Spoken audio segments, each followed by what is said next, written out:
Assalamualaikum warahmatullahi wabarakatuh. Sebelumnya perkenalkan, nama saya Muhammad Bima Ataki dengan NIM 251724056. Saya Muhammad Ahmad Tandaya dengan NIM 251724051 dan kami di sini akan membahas soal UTS mata kuliah Fisika Terapan sebagai tugas untuk memperbaiki nilai UTS kami. Yang pertama, besaran yang memiliki satuan kilo. Soal pertama, besaran yang memiliki satuan kilogram massa per sekon adalah A. Energi. Soal pertama, besaran yang memiliki satuan kilogram massa per sekon.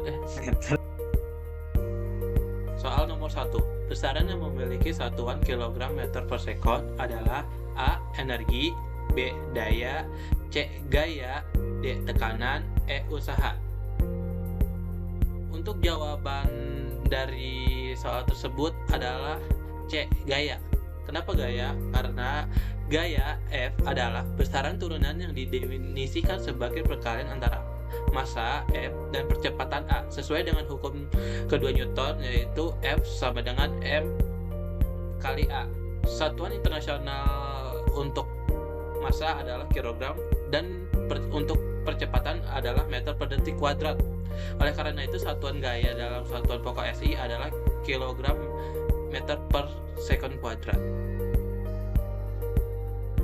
Selanjutnya soal nomor 2, pertanyaannya pertanyaan berikut yang salah tentang vektor adalah A. Resultan dua vektor 0 jika besar keduanya sama dan arahnya berlawanan. B. Perpindahan dapat dijumlahkan secara vektor tapi jarak tidak. C. Komponen vektor dapat bernilai negatif walaupun besar vektor selalu positif. D. Perkalian titik atau dot product antara dua vektor selalu menghasilkan vektor. Yang E. Vektor satuan hanya menunjukkan arah tanpa informasi besar. Kemudian jawabannya adalah D. Perkalian titik dot product antara dua vektor selalu menghasilkan vektor. Itu adalah jawaban atau pernyataan yang salah, karena pernyataan D, perkalian dot product antara dua vektor itu tidak menghasilkan besaran skalar. Yang menghasilkan besaran skalar itu adalah perkalian silang atau cross product. Selanjutnya pertanyaan nomor 3. Pernyataan yang benar tentang gerak lurus berubah beraturan adalah A. Kecepatan tetap percepatannya 0, B. Kecepatan dan percepatannya berubah-berubah, C. Kecepatan berubah percepatan 0, D. Kecepatan berubah percepatan tetap, E. Kelajuan tetap percepatan berubah tiap satuan waktu. Jawabannya adalah D. Kecepatan berubah percepatan tetap, karena gerak lurus beraturan atau GLBB dicirikan oleh percepatan yang konstan, tetap dan tidak nol. Karena percepatan yang konstan, kecepatan benda akan berubah secara beraturan seiringan dengan waktu. Soal selanjutnya untuk soal nomor 4, hukum 3 Newton menyatakan bahwa A. Setiap aksi selalu menimbulkan reaksi yang searah dengan besar yang sama. B. Benda cenderung mempertahankan keadaannya tetap diam atau bergerak lurus beraturan. C. Gaya merupakan perubahan momentum terhadap waktu. D. Gaya aksi reaksi yang diberikan pada sebuah benda besarnya sama. E. Gaya reaksi dari suatu benda akan menimbulkan gaya reaksi dari benda lain yang besarnya sama dan berlawanan arah. Untuk jawabannya yang E, yaitu gaya aksi dari suatu benda akan menimbulkan gaya reaksi dari benda lain yang besarnya sama dan berlawanan arah. Hukum ketiga Newton sering disebut hukum aksi-reaksi, menyatakan bahwa untuk setiap aksi selalu ada reaksi yang besarnya sama dan arahnya berlawanan. Ini berarti gaya selalu berpasangan ketika objek A memberikan gaya kepada objek B secara bersamaan memberikan gaya pada objek A dengan besar yang sama tetapi arah yang berlawanan. Selanjutnya nomor 5.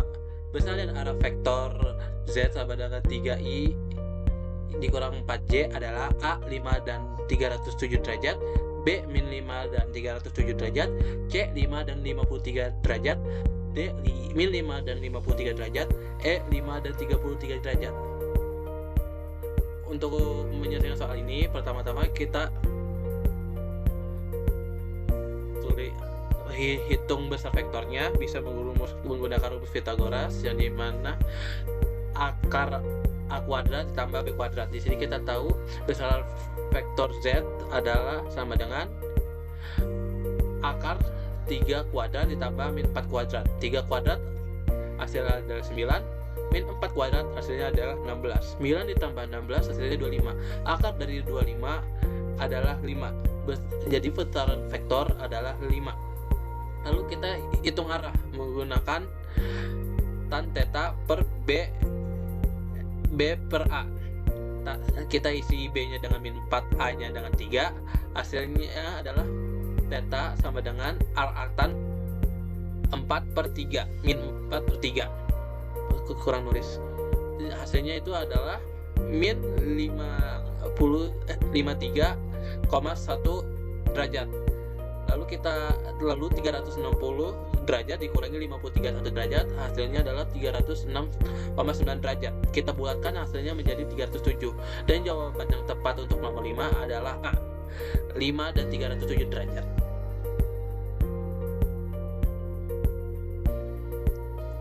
Oke, selanjutnya kita akan membahas soal esai. Yang pertama, soalnya adalah sebuah vektor perpindahan R dalam bidang 2 dimensi diberikan oleh sebuah fungsi posisi terhadap waktu, yaitu RT sama dengan 3T kuadrat dikurangi 2TI ditambah 4T dikurangi T kuadrat J. Yang pertama, A tentukan kecepatan sesaat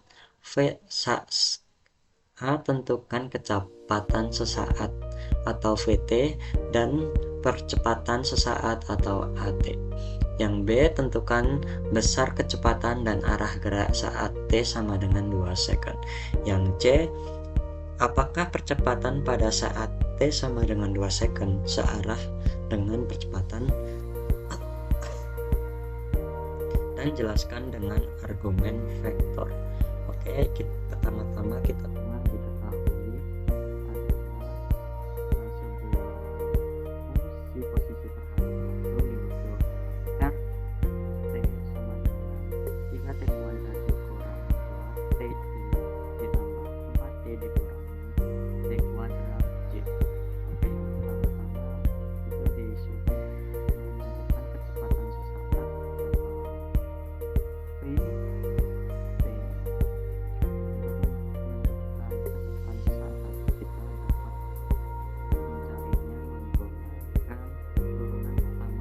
VT.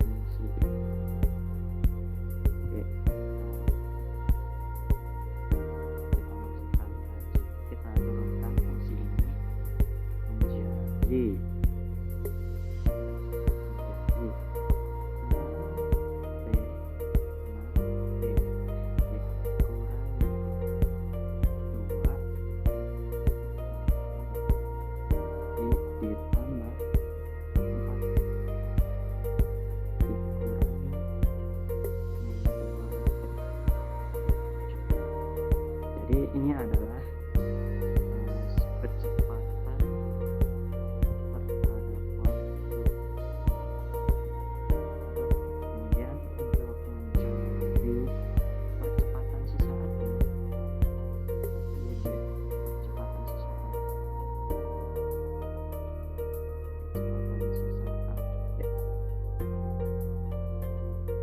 kita mencarinya menurunkan dari kecepatan sesaat.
dihitung dengan VT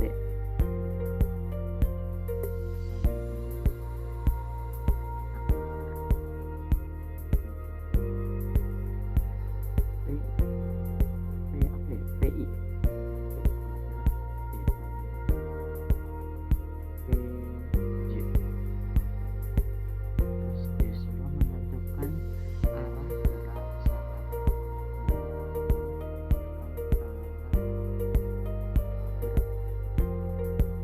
arah gerak itu bisa dilihat dari sudutnya atau gerak sudut theta itu VI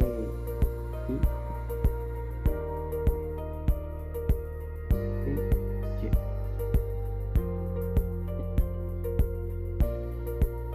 Kemudian pertama-tama kita substitusi kecepatan dengan T sama dengan 2 karena soalnya diketahui T sama dengan 2, kita substitusi aja persamaannya sama ini.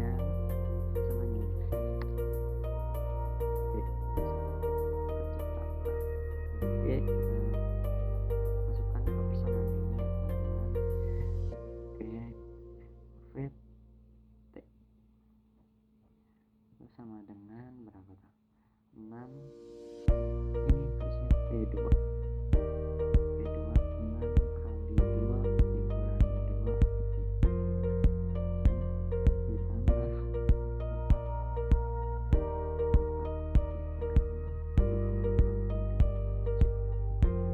jadi 12 kurang 2 10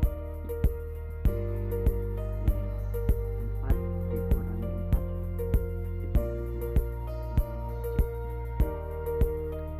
ini udah dapat ini kita masukkan ini rumus ini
saja dan J-nya itu 0, maka kita dapat menggunakan tan theta.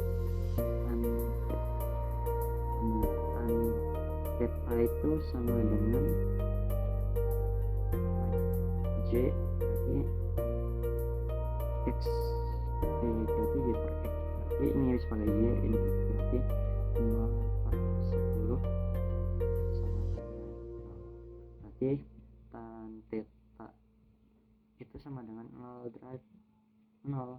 Tan berapa yang hasilnya 0, berarti theta itu sama dengan 0 derajat. Jadi arah gerak saat T sama dengan 2 second, arahnya adalah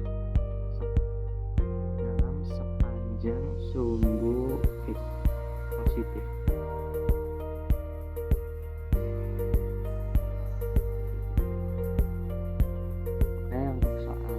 Kita bacakan dulu ya soalnya. Apakah percepatan pada saat T sama dengan 2 second searah dengan kecepatan? Jelaskan dengan argumen vektor. Oke, dalam soal sebelumnya udah diketahui kecepatan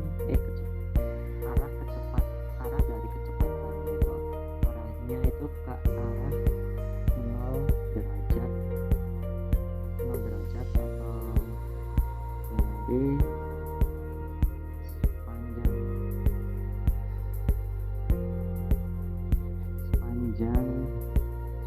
panjang sumbu X.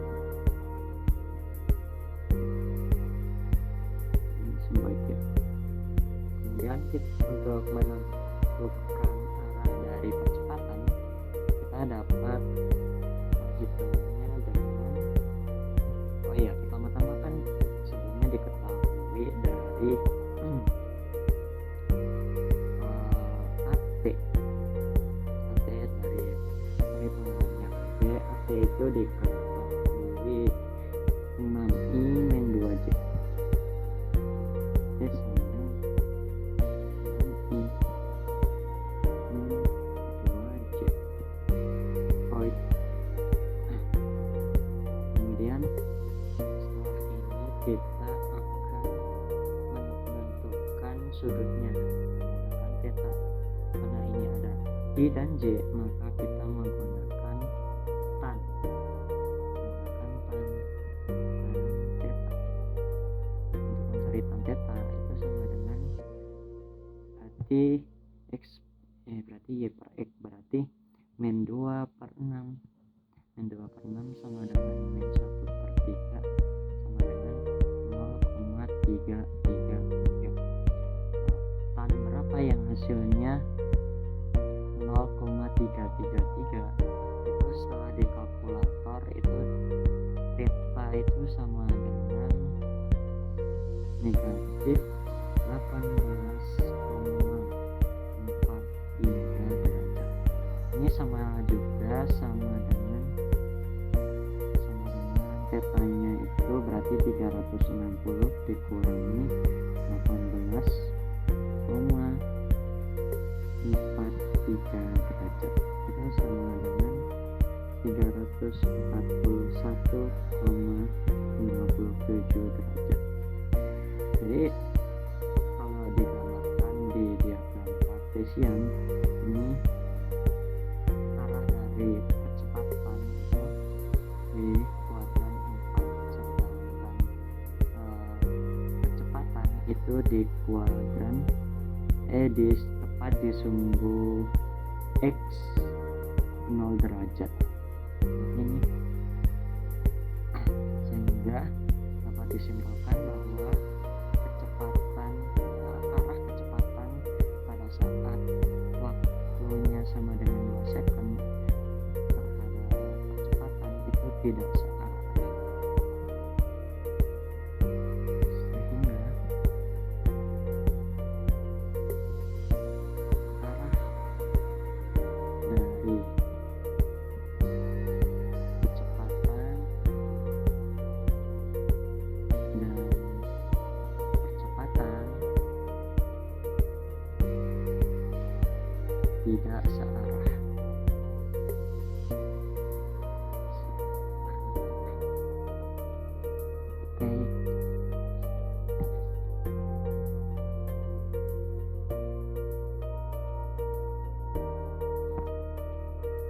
Oke, untuk mengerjakan nomor 2 yang seperti kita sudah tahu, kita harus mencari yang diketahui dulu. Yang diketahuinya itu adalah tinggi pesawat. Maaf, Bro.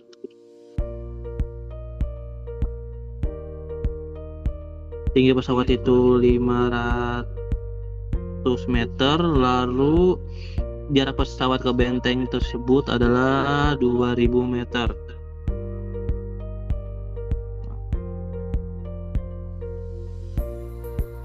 Lalu yang ditanyakan pada nomor A adalah berapa waktu yang diperlukan untuk peluru mencapai benteng. Kita bisa menggunakan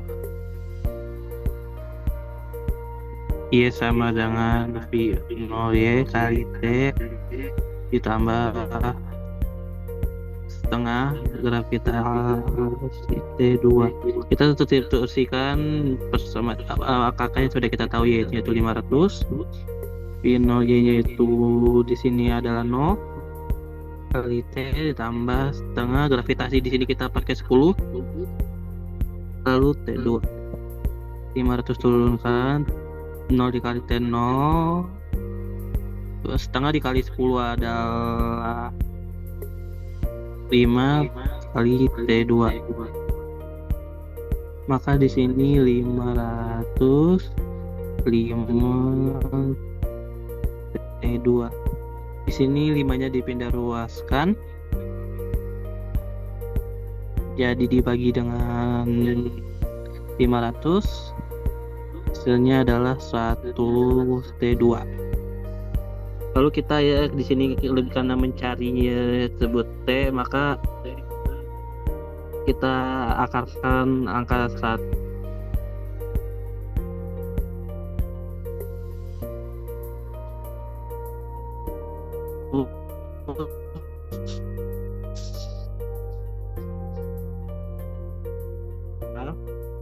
Lagging.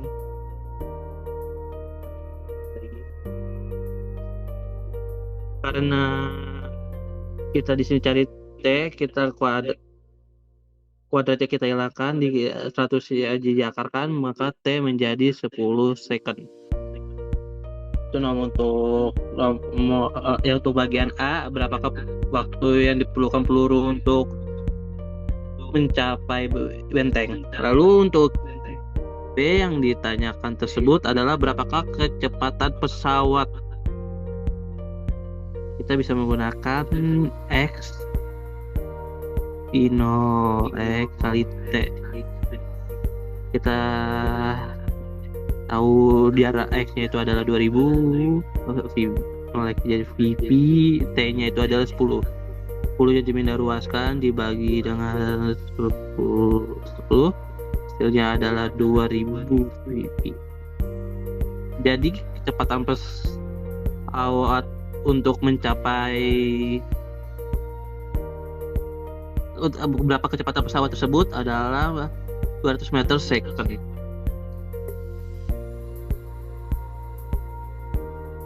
Oke, selanjutnya untuk soal nomor 3. Benda dihubungkan dengan tali yang melewati katrol tanpa massa dan gesekan. Benda-benda tersebut bergerak dan koefisien gesekan kinetik antara benda di tengah dan permukaan meja adalah 0,10. Percepatan gravitasinya 10 meter per second kuadrat. Soal yang pertama, A. Gambarkan gaya-gaya yang bekerja pada masing-masing benda. Yang B. Berapa percepatan ketiga benda tersebut. Yang C. Tentukan tekanan pada masing-masing tali. Oke, untuk soal yang pertama yaitu yang A, kita gambarkan dulu gaya-gaya yang bekerja pada masing-masing benda. Oke, kita pertama buat mejanya. Oke, pertama-tama kita gambarkan dulu bendanya. Ini untuk menggunakannya ini sebagai benda 1, benda 2, dan di sini adalah benda 3.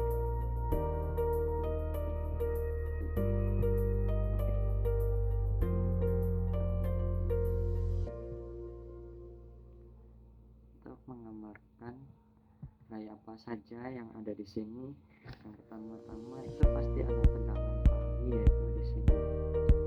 Ini T1. Tegangan tali di sini sama ya teman-teman. T1. Karena ini tegangan berarti ini tegangan tali di sini. T3.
berarti sigma sigma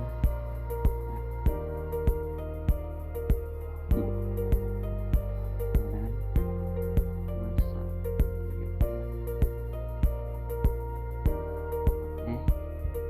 Kalau benda 3 berarti karena berat bendanya lebih besar yang benda 1, maka atas berarti dapat dituliskan W berarti W3 dikurangi P3 sama dengan M3A. Jadi M1A itu sama dengan M3A. Jadi nggak ngaruh ya, ini M3A sama M1A itu sama. Terus oke, kita jabarkan menjadi T3 gitu ya. Ini jadi T3 berarti negatif, ini jadi positif. Jadi W3 itu ini massa kali gravitasi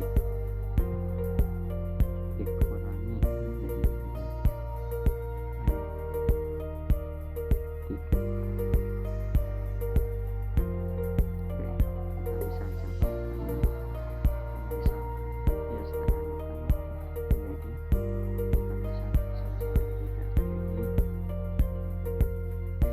Setelah itu kita mencari sigma 2 benda yang sigma 2 sama M2.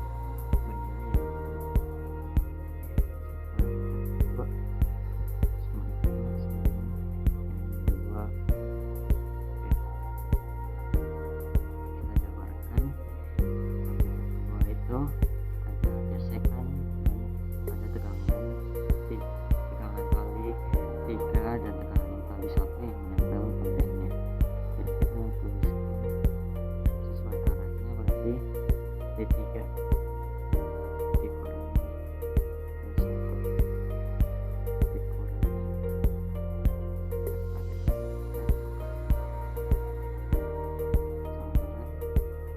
dengan M2. Kita samakan semua, berarti di sini enggak, ini beda sendiri, berarti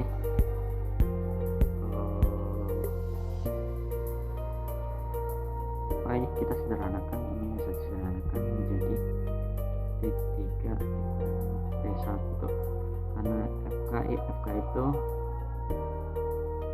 apa ini namanya, berarti besar gesekan atau konstanta gesek dikali Newton tuh berarti dikali Newton sama dengan M2A. Ini Newton itu sama dengan T3 dikurangi T1. Newton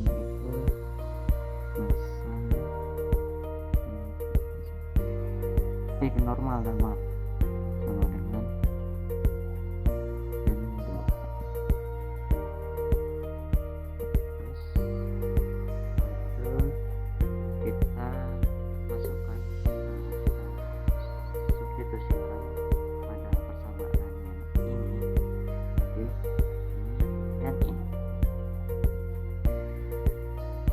Oke, kita berarti T3 ya, T3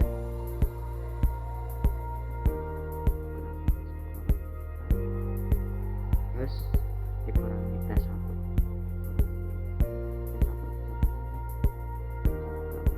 M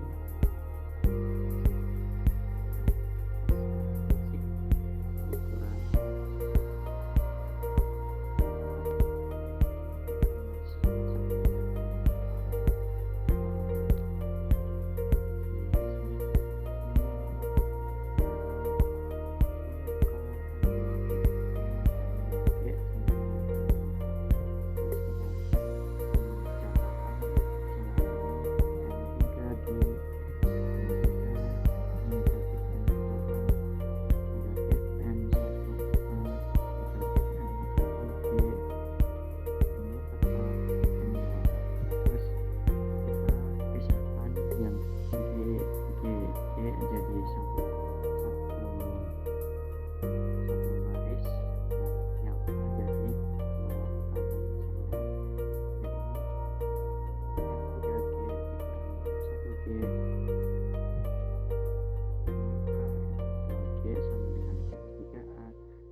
misalkan G-nya karena semua yang memiliki G sama dengan G dalam kurung M3 dikurangi 1 dikurangi mu K M2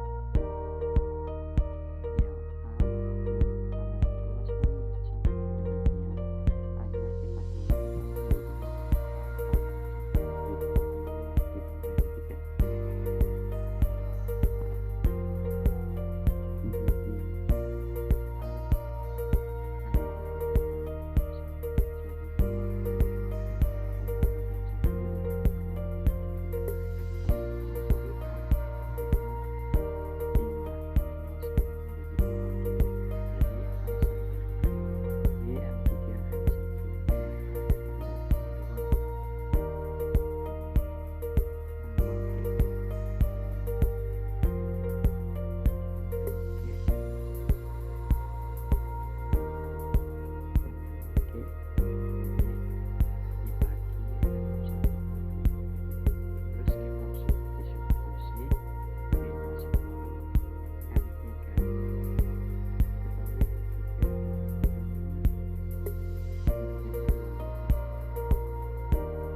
setelah dihitung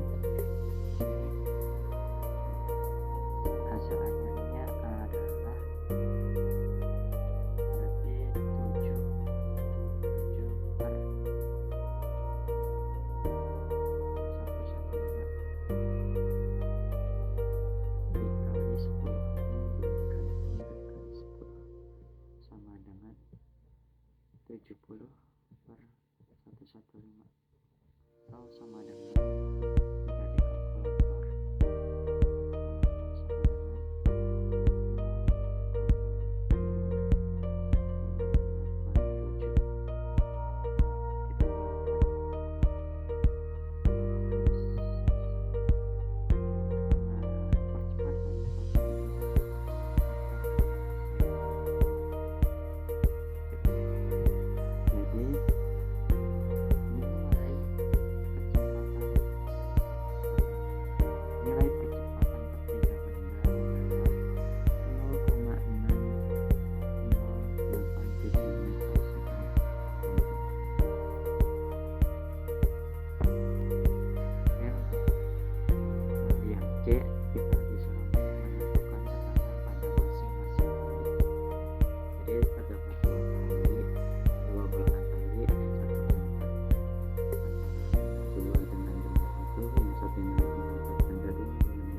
1 itu 9 1 kali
Oke, selanjutnya nomor 4. Sebuah mobil 1000 kg melewati tikungan pada jalan yang rata dengan radius 50 meter dan kelajuan 50 km per jam. Apakah mobil akan melewati tikungan itu atau akan bisa melewati tikungan itu atau tergelincir jika A. Jalan tersebut kering dan koefisien gesekan statis ban dengan jalan mu s sama dengan 0,6. B. Jalan ber-S dengan mu s sama dengan 0,25.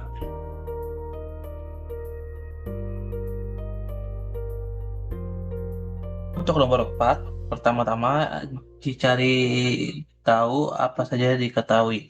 Yang diketahui adalah masanya yaitu 1000 kg. Lalu adalah radiusnya dengan 50 meter. Lalu kelajuannya adalah 50 km per jam.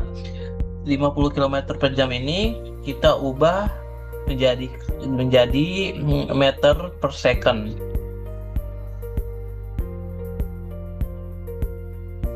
Dengan cara dikalikan 1000 per 360,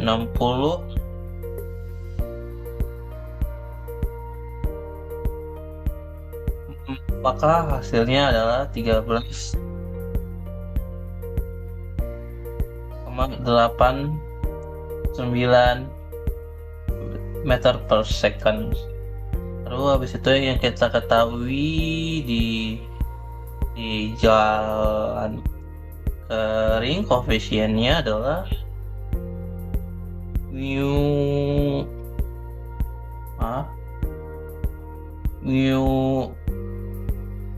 S-nya 0,6, di jalan ber-S adalah 0,25. Agar mengetahui sebuah mobil itu tergelincir atau tidak, maka gaya gesek harus melebihi.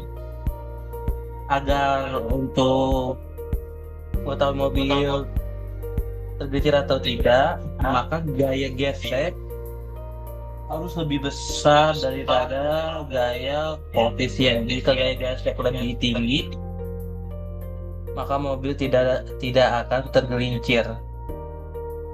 Lalu kita pertama di sini menghitung gaya koefisiennya dengan cara M V kuadrat per R, yaitu 1000 dikali 13,89 per 50. Hasilnya itu bakal 3858,6. Setelah kita mendapatkan hasil gaya koefisiennya, lalu baru kita di sini bisa menentukan tergelincir atau tidaknya dengan cara yaitu menghitung koefisien geseknya seperti yang kita tahu di jalan kering gaya koefisien geseknya adalah 0,6. Maka ini untuk koefisiennya. Lalu kita harus mencari gaya geseknya dengan cara F gesek dikali mu koefisien geseknya tadi dikalikan gaya Newton. Untuk mencari di sini kita belum menemukan gaya Newton, jadi kita harus mencarinya dulu dengan cara seperti ada yang di gambar mobil. Kita buat seperti ini, di mana gaya gravitasinya adalah ke bawah, gaya Newtonnya atas. gaya geseknya itu tengah, maka kita tahu F nya itu 0, Fn dikurangi Fg nya itu 0, Fn sama dengan Fg, Fn sama dengan massa kali gravitasi. Di sini massa mobilnya adalah 1000,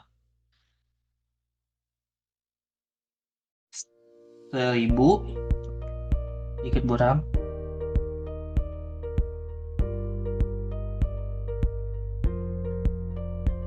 Massa 1000, gravitasi kita di sini pakai 9,8. Maka hasil Newtonnya adalah 9800 Newton. Tinggal kita substitusikan sini. Gaya gesek yang di A ini koefisiennya adalah 0,6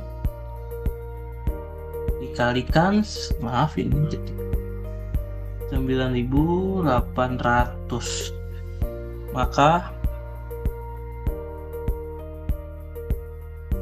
hasilnya itu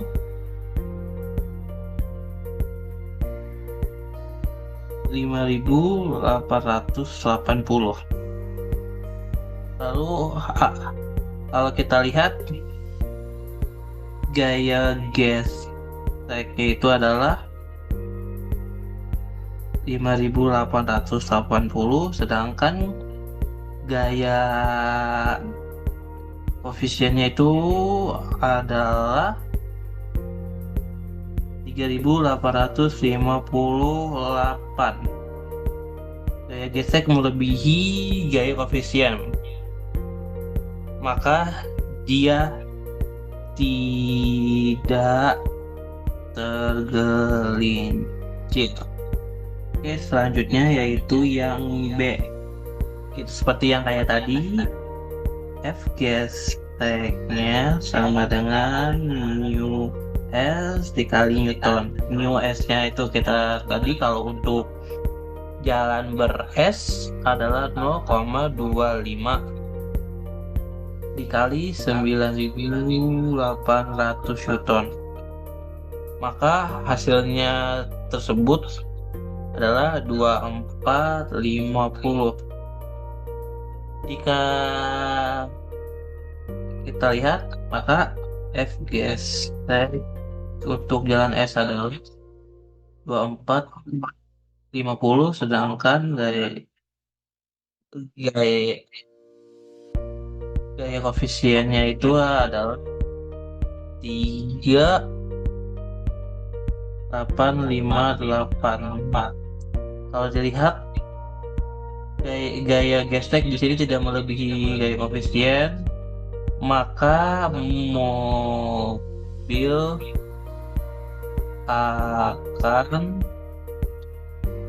tergelincir. Jadi sekian dari kami, kurang lebihnya mohon maaf, kalau banyak salah juga minta maaf. Assalamualaikum warahmatullahi wabarakatuh.